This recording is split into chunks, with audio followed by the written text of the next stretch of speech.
Today I will be covering the 3 mistakes that will dismantle your lead generation agency faster than a hummingbird flaps its wings. These are just things that I see a lot of new lead gen agency owners make. If you make these mistakes, it will make your life so much harder. It will make your agency so much harder to scale. So I just wanted to cover these 3 things. So when you're building your own lead generation agency, you can hit that 10K, 20K, 30K monthly revenue mark without having to struggle with these problems that I have personally struggled with. And you might be wondering, Levi, I don't know who you even are, so why should I believe you that these are actually bad mistakes to make? At this point, we have already built over 100 lead generation agencies for the people that we work with. I've scaled my own lead gen agency to over 40K a month. Let's go immediately to the mistake number 1. Selling the mechanism. A big mistake that I see happening with a lot of new lead generation agency owners is that they sell the mechanism. So let's say that you do cold email, they basically just sell the cold email. And you probably have also heard the phrase, sell the end result, not the features, shouted hundreds of times on the internet. Sell the end result, sell the outcome, sell the vacation. Everyone just tells you that. But what does it actually look like? What does it mean? Let's say that you have an offer. I have here written an example offer, which could be, we'll get you an extra 3 high-paying UI/UX clients every 14 weeks using AI leveraged cold outreach at scale. So this could be an offer that someone would make if they were running a lead generation agency for UI/UX design companies. And then let's say that the price of that offer is $4,000 starting fee and then $400 per qualified call that shows up. Really basic stuff, nothing crazy happening here. Even though you might have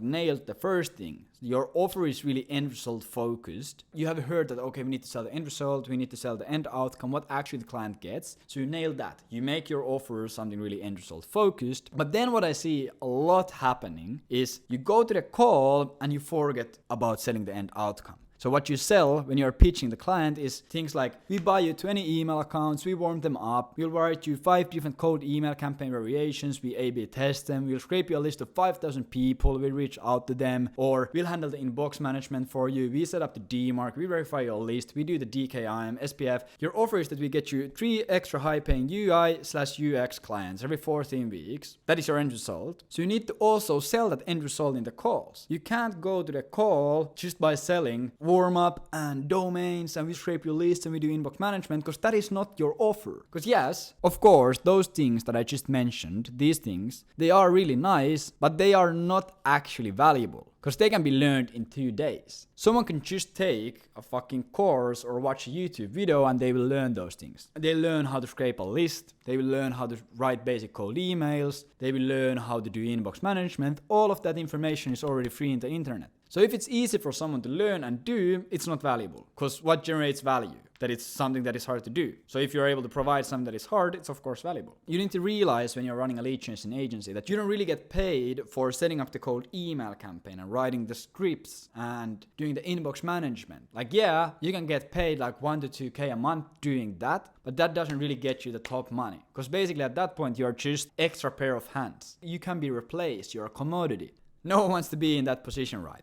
So the actual value that you provide comes from first identifying the best audience for the company that you work with, looking at all the different services that they provide. So they might provide design, consultation, all of this stuff. And taking those things, packaging it into a no-brainer offer, then finding the right angle to use when approaching the target audience that you have identified, figuring out the target audience's biggest pains and fears and dreams and goals. So basically learning the market, doing research, getting feedback, getting data, then being able to present the offer to the audience in a way that it matches the awareness and sophistication level of the target audience. And then also you need to be systematically testing different angles and figuring out, based on data, what is the best way to market the service. So in a nutshell, you're fucking cracking outbound. So if you have ever seen those movies when someone is they have a safe and it's a locked safe, it's like a huge bulletproof armored door. And they press their ear to the safe and they piece by piece crack the safe. You need to be the person who is able to crack outbound. You need to be the mastermind who has the skill to crack it for these companies. Because that's how you get paid the top dollar, not by being the extra set of hands. Outbound marketing, cold outreach, it's the fucking hardest to get working. It's easily from all different marketing channels. It's the hardest one. But also, on the other side, when you get it working, it's the most predictable. You're not depending on Facebook algorithms or AI. And also, in most cases, when you have outbound working really well, it's also the cheapest way to get leads. So the cost per lead is the lowest. And third thing, the lead quality in most cases is the best. Because with outbound, you can choose who you want to reach out to. You can build a list of the 100 perfect companies or 1,000 perfect companies and reach out to them. So you know that if you get a call or if you get a lead or if someone is interested, it's going to be the perfect customer. So who you need to basically be is you need to be the person who goes in, you analyze their company, you see what they sell, you see what they do. Okay, you need to identify the best niche for them to be in, the best customer profile. If you're not 100% sure, you can test it by sending cold emails to different audiences. So first, you need to figure out the best audience. And if you only do that, that's like really, really valuable because there's so many companies that sell everything to everyone. Their focus is split and their marketing is generic and broad and etc, etc, etc. So if you're just able to find the one perfect audience for the company, that alone is really valuable. Then what you need to do is you need to look at all the services and all the benefits that they offer, like everything that they basically can do for a client, and packaging it in a right way so it actually is a good offer to sell. And that is an offer that is interesting for the target audience that you have identified. So over time, you need to get really good at looking at a company, taking a week or two to analyze it, and then just basically aligning the lock inside the safe and fucking cracking the outbound. And then when you do that, then the email campaigns, then the lead scraping, then the inbox management, then the sales, then everything is super fucking easy at that point. If you don't understand this, it's really hard for you to scale and you're focusing on the wrong things. You're focusing on, okay, what is the best way for me to write this cold email script? When in fact you should be focusing, okay, what are the metrics that I need to focus on so I'm able to find the best audience the fastest possible way? What is the best way for me to do market research? And then when you understand how to do that,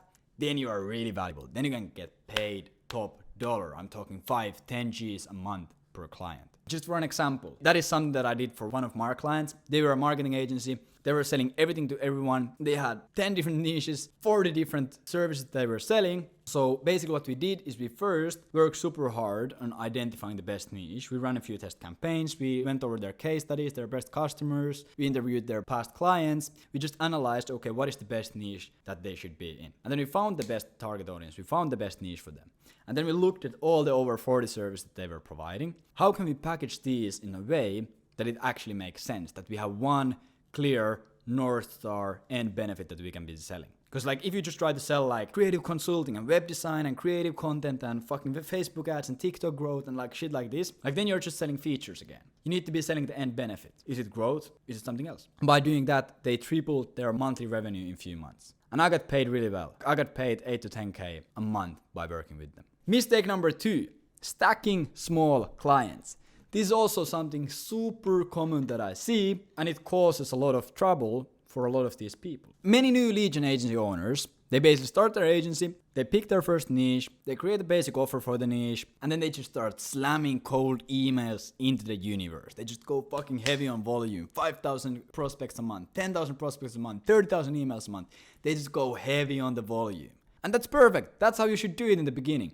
You don't have that much data or understanding or experience on a niche, so you need to compete on volume. That's how you do it in the beginning. Then what happens is, because they do so much volume, they book calls and they sign a few clients for like fairly cheap amounts. 1.5K starting fee, 200 per call, 2K plus 200, 2K plus 250, 3K plus 300. They close a few, like, in my opinion, small clients. And yes, again, that is really nice, but that is not really the end goal. If you try just like stacking small clients on top of each other and scaling that way, you have to fucking sign 20 clients to hit 40K a month. And 20 clients, that's a lot of work. You have to do so much work on the campaign setups. You need to be hiring, building systems, reporting, iterating, like solving different problems that are happening, everything. You're just scaling headaches. It's just pain after pain after pain after pain. Is it possible?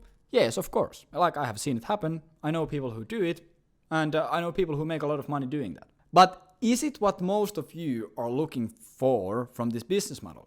No, it's not. What usually people look for when they're starting a lead gen agency is they want to have the lean structure of the agency. So they want to have like 3 to 5 key players in their team, make 30 to 50K with good margins and work like 3 to 5 hours a day themselves. So how to make sure that you don't just need to stack clients on top of each other and just fucking work 16 hours a day and hire like 25 people, destroy your margins, etc. The better workflow for doing this is first, you pick your broad niche and offer. Then you go to that niche and offer with high volume. So again, because you don't have that much data about the niche, you need to do high volume. You sign your first 2, 3, 4, 5 clients. Usually it's like 3. Then you work with these 3 clients, and let's say, like on average, what I see happening and how I've seen from my own clients is if you work with 3 companies, usually 2 of them are gonna be like mid. It's gonna be like, yeah, like we hit the KPIs, we book like 7 to 10 calls a month, nothing crazy. And then you have like that one fucking fantastic killer case study out of the 3. You book them 25 calls a month, you make them extra 100K in the first 2 months. Then what you do is you take that case study and you dial in the niche and offer based on the case studies. We'll make you an extra 100K in 3 months. And then if someone is like, how can you do it? You just show, this is how we did it for these guys. Hi John, we just worked with this company, really similar to yours. We made them extra 100K in top line revenue in 3 months. Do you want to see how we did it? And because you have a bigger claim, you have a case study, so it's more social proof, and you already know about the niche a bit more, you understand the market better and how to crack outbound in that market, you raise prices. You raise your prices to 5K plus 500 per call, for example. Then you use that offer and that pricing to sign next 3 clients or next 5 clients. You work with better quality clients that pay you more and they're better quality and they're more specific client profile. You get better case studies, you just become better with working with these companies. So again, you just repeat. You make a new case study, you raise your prices, you make your offer more specific. This way, you're not really scaling the number of clients, you're just scaling the quality and size of the clients. So it's better to have, for example, 5 clients on a 3,000 month retainer plus 750 per call than 25 clients on just 200 per call. Here, for example, an example of Aman, one of our coaching clients. He basically, what he did is he worked with like sub-niche in the digital marketing world. He signed like 5 clients. He got one really fucking good case study. It was like $130,000 in extra revenue in 62 days. He made a case study about it. He made a new VSL about it. He raised his price. He created a new offer. And this is what he said. Fuck boys, we got a big problem. Just booked 5 sales calls for myself in one day. I can't handle the replies ATM. This VSL and short email copy is ripping ATM. He started targeting better quality companies and he had the new VSL that he just created based on the case study.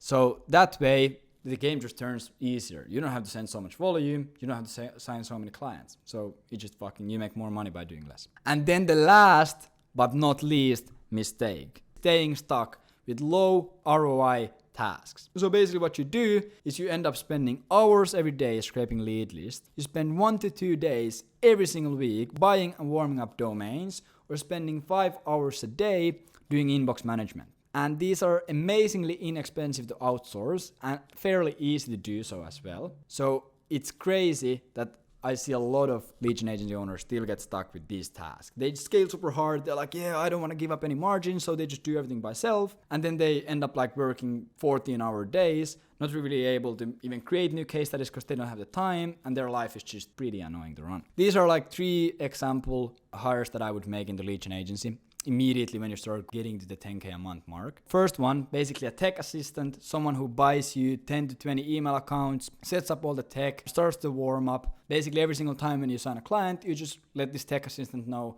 yo, I need 20 email accounts for this client, this is their name, this is their website. Put them on instantly, warm them up. Usually these are like $50 to $100 per setup. If you hire someone who's like already professional at it, so they already know how to do it. And then if you basically hire someone who has never done it and they're just working on a monthly retainer for you, you can get it even way cheaper. But usually like it just makes sense to take someone who has already like understands cold email and has done it. So then you just hire them every single time when you sign a new client, you pay $50 and you are able to save like 6 hours, 8 hours for $50, which is a fucking good deal. You just need to make sure that you have simple step-by-step SOPs showing how to complete that task. Then the second hire that I would make is a lead scraper. Basically someone who just has access to your lead scraping tools, and usually they have their own tools if they have done it in the past. And you can like even have a bigger team behind one guy. Basically what we do is we have one guy, and then behind him there's 7 other lead scrapers, and then we just communicate with the main dude. And basically just someone who you can send a Slack message. Yo, this is the list that I need. I just signed this client, so get me 3,000 IT companies in Europe with over 50 people. And here's the SOP to use. So just create like super simple SOPs, super simple tutorials on how to use all the lead scraping tools. Give them the criteria. They'll go and they'll build you the list. And what you can even do is you can set up like a recurring task for clients and own campaigns. So if you have a client who targets only IT companies in Europe with over 50 people, and you're doing a lot of volume for them, so you know that in the next 3 months you will need like 15,000 leads. So you can just tell your lead scraper that, yeah, I need every single Monday, I need a list of 1,000 leads with these criteria. Just a ballpark number, 500 a month for a full-time virtual assistant who can do lead scraping. You can basically just take someone who has never done it and train them with good SOPs, good onboarding process, fairly easy to do. Just for the first few lists that they scrape, make sure that you're overviewing what they do so they don't make any mistakes, or then you can just hire someone who has already done it and it's gonna be even easier. Then the last employee would be an inbox manager. And basically I always recommend that you have one inbox manager for 5 campaigns or like 5 clients. You're gonna have more, but it just gets confusing. It's just pretty fucking hard to manage. And usually like you can get these for cheaper, but I recommend paying them like $5 to $10 an hour because it's an important task. So you want to make sure that they're really motivated to do it. You'll just need to have like in-depth inbox management SOPs, simple reply and follow-up templates so they always know what messages to use. And this can literally save you 100 hours a month depending on how much volume you run. Like I remember like when I didn't have inbox managers, I was literally spending 5 to 6 hours a day managing the inboxes. Just by paying someone $1,000 a month, I saved over 100 hours a month. Like probably like more, probably 120 hours. So it's like really worth it as well. Frees up brain capacity for you. It gives you more energy. It gives you more time and space to think. So it's a really, really high ROI hire. Just make sure that you onboard and shadow them well. So for the first 2 weeks that they do the task, just have like a video call on and see how they're doing it to make sure that you catch any mistakes that they might be making. And do like a 15 to 20 minute call with them every single morning to make sure that everything is clear for them, because you don't really want mistakes happening here. Like for example, what we do for our inbox manager, we have like a really in-depth inbox management SOP on how to complete the tasks. For every single situation, there's already an answer, and then we have an SOP with reply templates, follow-up templates. So there never is basically a situation where they don't know what to do if they just follow this chart. So make sure that you have a really, really in-depth SOP for them. Like a 3-person team like this will cost you $1,000 to $2,000 a month, and you can run it at like 5 to 10 clients. So it's like a really good investment to hire these key players. And also then you can add like closers and copywriters and stuff like that. But like I would say that those 3 are the main ones that you need in the beginning. It can literally save you 150 hours a month, make your business easier to run, and free up your brain capacity for high leverage tasks and decisions. You need to be thinking like a CEO. And also one disclaimer, I would not really focus on building a team before you are at the $10,000 a month mark, because you're just still like figuring out the best process and systems to run for yourself. But after that, I would highly recommend you do so. If you want help with the first mistake, basically selling the end result and learning how to crack outbound so you can become an irreplaceable piece in these 7, 8, even 9-figure companies and get paid top dollar for it. Or if you want help with scaling by taking on bigger and better quality clients that pay you $5,000 to $10,000 a month instead of stacking 25 low quality clients to pay the bills. Or if you want help with hiring the right key players and systemizing your agency so you can go from working 10 hours a day to working 3 hours a day and being a real CEO instead of just a fucking glorified freelancer, go to agencyvelocity.io, read through our materials there, read through our resources, watch through our videos. Then if everything still seems interesting, book a call to see if you're a good fit working with us. Because if you are a good fit working with us and you want to build a lead gen agency, we'll take you to $10,000 a month and beyond. And we'll also make sure that you don't make any of these mistakes by the frameworks that we have already used for over 100 people. Go check it out, book a call, work with us if it makes sense. I think this is super crucial information to understand, so just make sure that you don't make these mistakes and you'll be golden. Bye.